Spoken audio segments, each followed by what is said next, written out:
Okay, imagine this. You're facing a really tough situation. Maybe at work, a project goes completely sideways, or, there's some personal conflict that just feels totally out of your control. We've all been there. Right. And it's so easy then to feel like, well, like you're just a passenger, like life's just happening to you, and you're pointing fingers everywhere else. Yeah, that feeling of powerlessness. Exactly. But what if I told you there's a really powerful shift you can make, like right now? One that puts you firmly back in the driver's seat, turning those challenges into, believe it or not, opportunities. And that's really the heart of our deep dive today, isn't it? While, look, external things absolutely happen, they're real, a huge part of your well-being, your experience, it's still within your sphere of influence. Yes. And that, fundamentally, is personal responsibility. Absolutely. So our mission here today on the deep dive is really to help you unlock that inner resilience.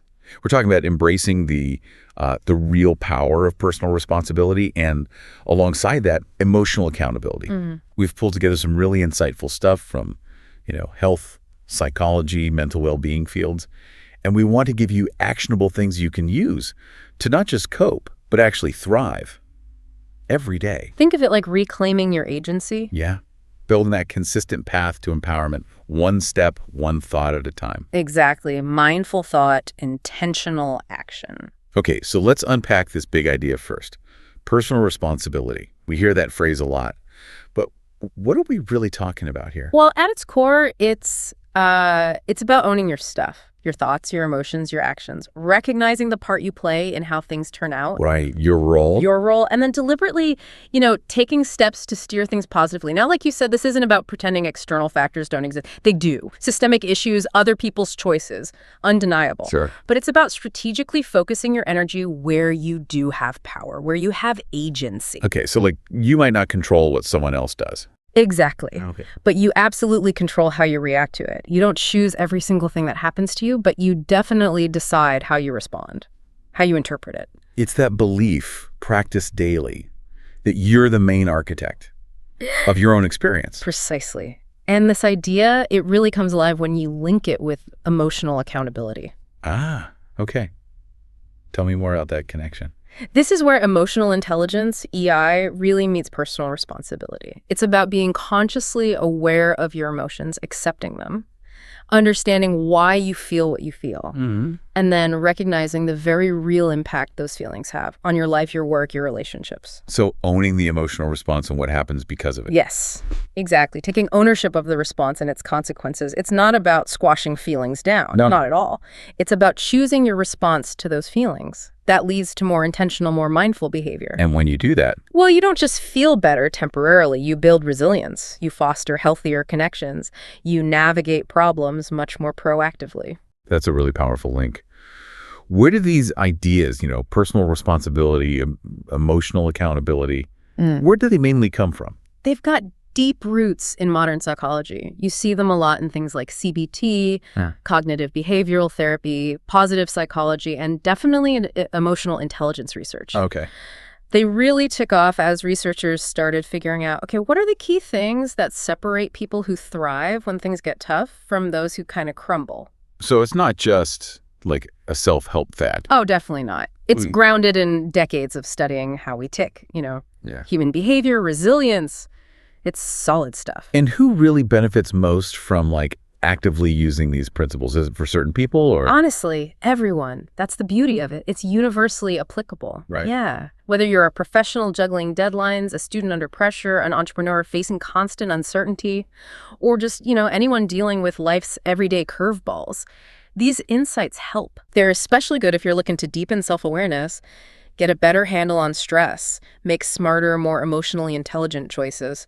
Really, it's for anyone who wants to stop feeling like they're just being carried along and start actually steering the ship. Okay, so before we get into why this responsibility thing is so empowering, let's maybe face the thing that holds a lot of people back, that counterforce, the victim mentality. Ah, yes, that's a big one. It's this mindset, right, where someone consistently sees themselves as, well, the victim, blaming everything external, making excuses. And it's crucial to get that it's often learned, not usually a conscious choice someone makes, but more like a coping mechanism, maybe from past trauma. That internal voice saying, Bad stuff always happens to me. I can't do anything about it. I'm powerless. Yeah. So what does that look like? What are the signs? Well, typically you see persistent negative self-talk. That constant inner critic just chipping away at confidence. A really defining feature is an external locus of control. Locus of control. Okay, let's dig into that. Yeah, basically it means believing that outside forces, luck, fate, other people, they're the ones calling the shots in your life. Yeah. It kind of lets you off the hook responsibility-wise. Right. It's not my fault. Exactly. And that often leads to resisting change, maybe even subconsciously holding on to the benefits of being a victim, like sympathy or lowered expectations. The secondary gains. Precisely, which can then become learned helplessness, genuinely feeling powerless even when there are options. Plus, you often see self-pity and, like you said, that constant blaming of others. Okay, so this locus of control thing sounds really central. Can you break that down a bit more? External versus internal. Absolutely. So locus of control, or lossy concept from psychologist Julian Rotter, it's about how much you believe you control the events affecting you. Okay. External lossy is the belief, basically, stuff just happens to me, I don't have control. Passive. Very passive. The opposite is an internal locus of control. That's the conviction. I'm in charge of my thoughts, my feelings, my actions. I can significantly impact what happens in my life. Active. Proactive. Exactly. And the research is really clear on this. An internal lossy acts like a powerful buffer against stress. How so? Well, the more you believe you have some agency, some control, the less stressed you tend to feel when things get tough. Someone with an internal lossy looks at a problem and instinctively asks, What can I do? right, what's actually in my control here? What can I influence? What action can I take? That proactive stance makes them way more likely to find solutions, or at least reframe how they see the problem. And that is how internal lossy builds resilience. That makes so much sense. If you feel you have some say, you're less likely to just, well, fall apart. And the mental health impact of that victim mentality must be pretty significant. Oh, deeply. It really eats away at self-efficacy, that crucial belief in your own ability to handle challenges, to succeed. That I can do this feeling. Exactly. It also chips away at self-love, making it incredibly hard to accept yourself, be compassionate towards yourself. And like we said, it just reinforces that negative self-talk, cementing that feeling of powerlessness. It's also worth mentioning quickly, there's a rarer thing called narcissistic victim mentality. That's where someone uses the victim role manipulatively to get attention or control, even while secretly feeling quite grandiose. Shows how complex these mindsets can be. Okay, so now let's flip it. Let's get to the empowering part. Why does embracing responsibility make such a huge positive difference?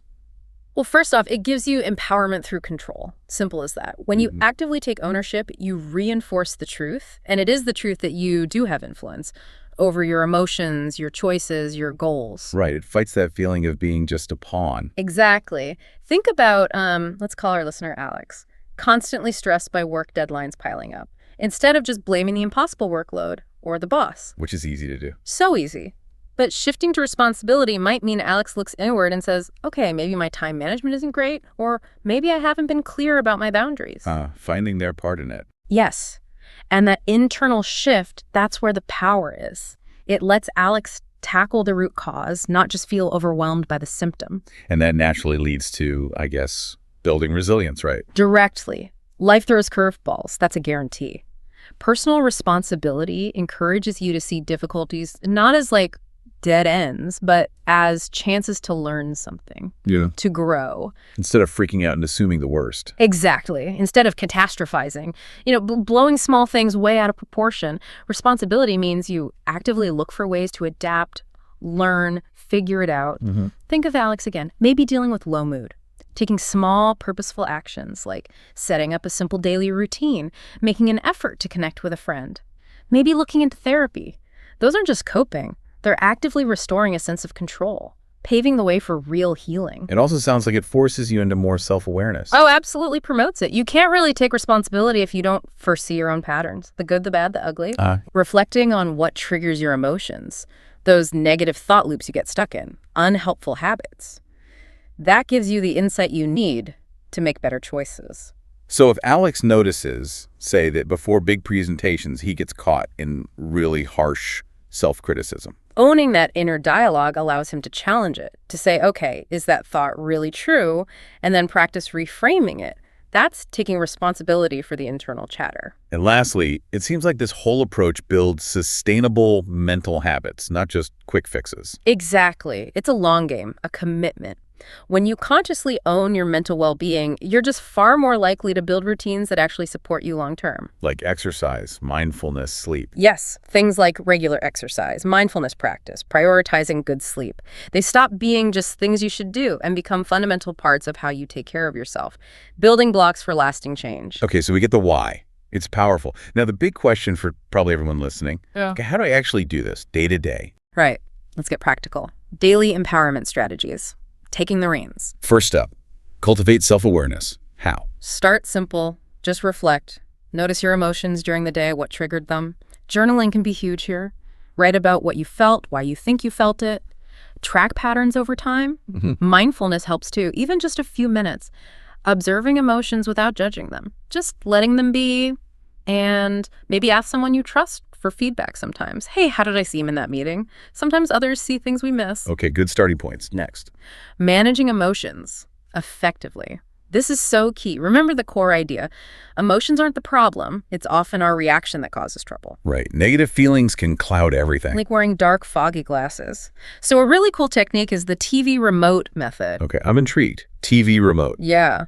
So when you feel a difficult emotion hitting anger, anxiety, sadness first, step back. Imagine pressing pause. Good. Take a 3-minute breathing break. Just focus on slow breaths. Inhale. Exhale. This literally starts to calm your body down. Physiology shift. Exactly. Then, instead of getting stuck on why you're upset, mentally replace that negative thought. Use a neutral word like calm, or even just stop. Your brain can't easily hold two distinct thoughts at once, so it interrupts the negative loop. Okay, pause, replace. Then what? Then hit rewind. Ask yourself, do I need to take any responsibility for how I got to this feeling? Acknowledge your part, if any. And finally, fast forward. Become solution-focused. Okay, if I did this, what would likely happen? It helps you acknowledge the emotion without letting it drive the bus, you know? That's a brilliant analogy. Pause, replace, rewind, fast forward. Very practical. Okay, third strategy. Set healthy boundaries. This is pure personal responsibility. It is your job to communicate your needs clearly and to learn to say no to things that drain you. That's hard for a lot of people, saying no. It is. But think of Alex again, our stressed professional. Setting boundaries might mean proactively telling the boss this workload isn't sustainable before burnout hits, not just passively taking it all on. So it's about seeing self-care as a responsibility. Yes, not an indulgence, a fundamental responsibility to yourself. Okay, what else? A big one. Shift your mindset. Consciously work on adopting a growth mindset. See failures or mistakes not as proof you're inadequate, but as data, as opportunities to learn. Learn and adjust. Exactly. Practice positive affirmations. Short, powerful statements. I am resilient. I can handle this.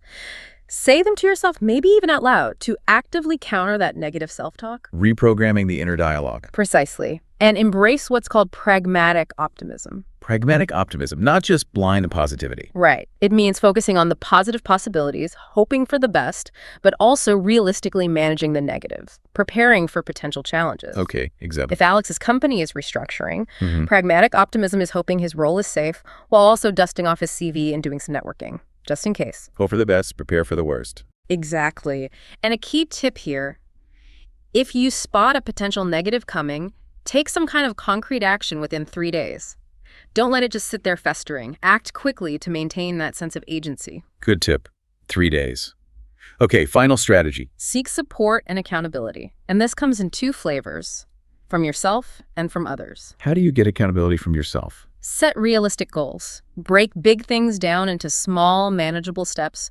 Track your progress regularly. Celebrate the small wins. That keeps you motivated. Okay, and from others? Share your goals with a friend, a mentor, a therapist, a coach. Having someone know what you're working towards adds that layer of external accountability. Okay, having a jogging buddy you don't want to let down. Exactly. Or joining an online community. And crucially, know when you need more formal support. Therapy, counseling, support groups, they're powerful tools. Don't hesitate to reach out. Okay, those are great strategies. Yeah. Now, how can we weave these into daily life, like specific small habits? Absolutely. Small habits make a huge difference. Give us some examples. Okay, first, try the gratitude journal with a twist. Every morning, write down 3 things you're genuinely grateful for. Simple enough, but here's the twist. Also add 1 challenge or setback you faced recently, and then reflect. How did it help you grow? What did you learn from it? So you're finding the growth in the struggle. Exactly. It trains your brain. You're taking responsibility for your perspective. I like that. What else? Integrate micro workouts. Seriously, even 5 or 10 minutes, a quick yoga flow, a brisk walk, some stretching, big energy boost, helps your mood, doesn't need a huge time slot. Yeah, removes the no time excuse. Right. This is you taking proactive ownership of your physical and mental state, even when life is busy. Okay. Another one. Try a digital detox hour. Pick an hour each day. Unplug completely. No screens. Ooh, challenging. Can be. But use that time to read a real book, meditate, connect face-to-face with someone. It lowers stress, boosts focus. You're reclaiming control of your attention from all the pings and notifications, taking responsibility for your inner calm. Good one. What else you got? How about the visualization and affirmations mirror exercise? Sounds interesting. Tell me more. Spend a few minutes each morning literally looking in the mirror. Visualize your goals like they're already real, and say positive affirmations out loud. I am confident, I am capable, I am worthy. Speaking it into existence almost. It can feel like that. It really boosts self-esteem, sets a positive tone. You're actively programming your internal narrative. Okay, one more. Maybe for the end of the day. Perfect. Evening self-reflection. Just a quick check-in. What did I accomplish today? What did I struggle with? What's one thing I learned? Tracking progress, identifying areas to work on. Exactly. It keeps you accountable to your own growth. And remember, even tiny things count. Like actually taking a proper 10-minute lunch break away from your desk. That's a small act of responsibility for managing your stress. It all adds up. These are great, tangible habits. But let's be real. Overcoming the barriers to taking responsibility isn't always easy, is it? Not at all. It can be tough. Many people have these deep-seated beliefs that they just don't have control. Limiting beliefs. So what's the first step there? Gently challenge them. Question them. And crucially, don't try to overhaul everything at once. That's overwhelming. Start small. Pick one area. Build momentum. And what about those real external factors? Systemic issues, difficult environments? Acknowledge them. Absolutely. They are real.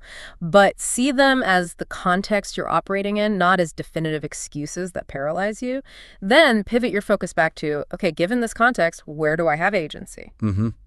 What about really intense situations, like grief or a sudden health crisis? You can't just take responsibility for fixing that immediately. Of course not. And it's vital to give yourself grace in those moments. Allow your brain, your emotions, time to process, to settle. It's simply not realistic to expect instant regulation then.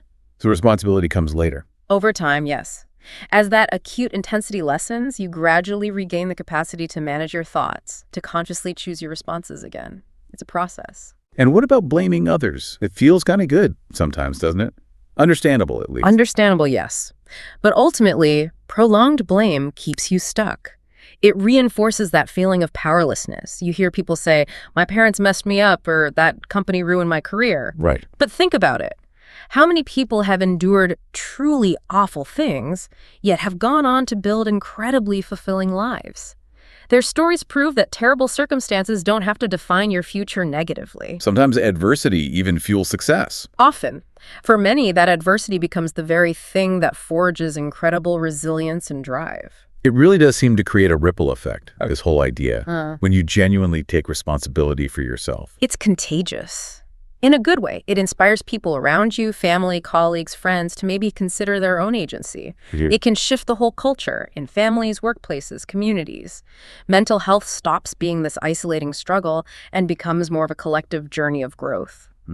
There's even this concept in high-performing teams called psychological responsibility. Ooh, what's that? It's the personal commitment to stay psychologically well yourself, and crucially, to make sure you don't cause psychological harm to others on the team. How do you foster that? Through what they call intelligent behaviors.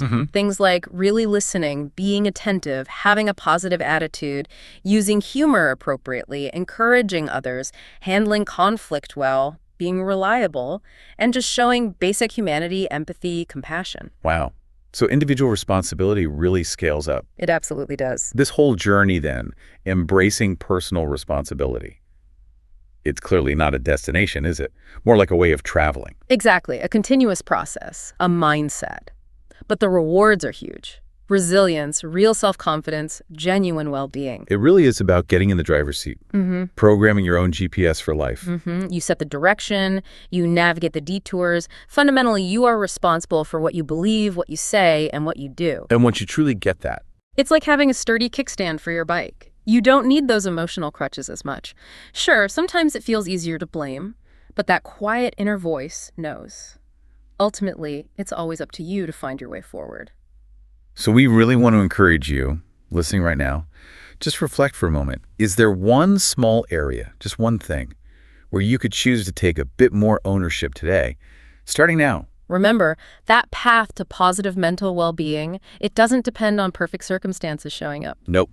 It begins and it ends with you. Thank you so much for joining us for this deep dive. We look forward to exploring more vital topics with you next time.